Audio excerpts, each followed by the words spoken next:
ఆంధ్రప్రదేశ్ నైపుణ్యాభివృద్ధి సంస్థ 2014-19 మధ్య చేపట్టిన సిమెన్స్ ప్రాజెక్టు నిధులు దుర్వినియోగమయ్యాయనే కేసులో చంద్రబాబు ప్రమేయం లేదని ఈడీ తేల్చెప్పింది.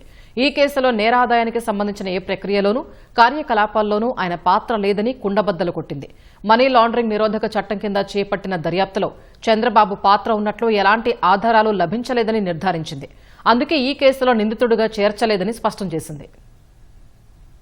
స్కిల్ కేసులో విశాఖ పీఎంఎల్ఏ కోర్టులో 2023 మే 1న వేసిన ప్రధాన అభియోగ పత్రంలోనూ తాజాగా దాఖలు చేసిన అదనపు అభియోగ పత్రంలోనూ చంద్రబాబు పాత్ర లేదని ఈడీ పేర్కొంది.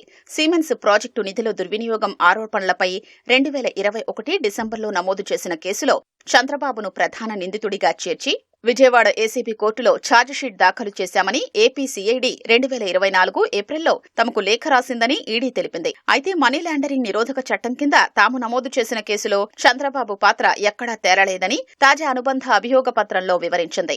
సిమెన్స్ ప్రాజెక్టులో నిధుల దుర్వినియోగానికి పాల్పడ్డారంటూ 2021 డిసెంబర్లో సీఐడీ కేసు నమోదు చేసింది. నైపుణ్యాభివృద్ధి సంస్థలో పనిచేసిన అధికారులతో పాటు సిమెన్స్ ప్రాజెక్టు అమలు చేసిన వివిధ సంస్థల ప్రతినిధుల్ని నిందితులుగా చేర్చింది. ఈ కేసులో మనీ లాండరింగ్ వ్యవహారాలు ఉన్నాయంటూ ఆ ఎఫ్ఐఆర్ ను ఈడీకి పంపించింది. దాని ఆధారంగా ఈడీ కూడా 2022 డిసెంబర్లో ఈసీఐఆర్ఐ నమోదు చేసి దర్యాప్తు ప్రారంభించింది.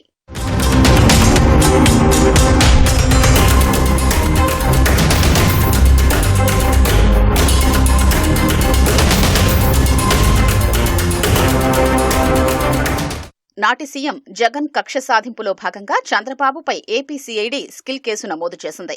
ఆ కేసులో 2023 సెప్టెంబర్లో చంద్రబాబును నిందితుడిగా చేరుస్తూ ఏసీబీ కోర్టులో మెమో దాఖలు చేసిన సీఐడీ ఆయన్ను అరెస్ట్ చేసింది. దాదాపు 53 రోజుల పాటు రాజమహేంద్రవరం జైల్లో నిర్బంధించింది. 2024 ఏప్రిల్లో విజయవాడ ఏసీబీ కోర్టులో అభియోగ పత్రం దాఖలు చేసి చంద్రబాబును ప్రధాన నిందితుడిగా పేర్కొంది. ఆయన్ను ఈడీ కేసులోనూ ఇరికించాలని ఈ విషయాలన్నీ ఈడీకి పంపారు. దర్యాప్తులో వాటన్నింటినీ పరిగణలోకి తీసుకున్న ఈడీ అసలు ఈ కేసులో చంద్రబాబు పాత్రే లేదని తేల్చి చెప్పేసింది.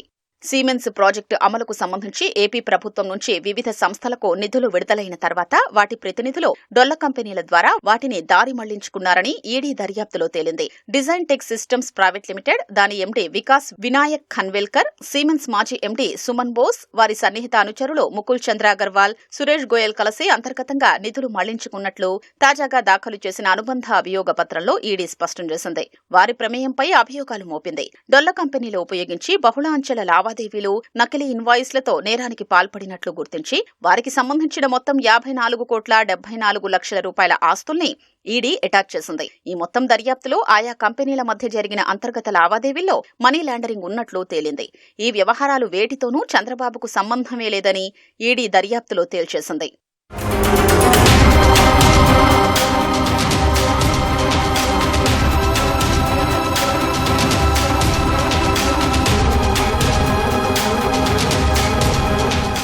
సిమెన్స్ ప్రాజెక్టు అమలు వ్యవహారంలో జగన్ ప్రభుత్వ హయాంలో సీఐడీ బనాయించిన అక్రమ కేసులోనూ చంద్రబాబుకు ఇప్పటికే విముక్తి లభించింది.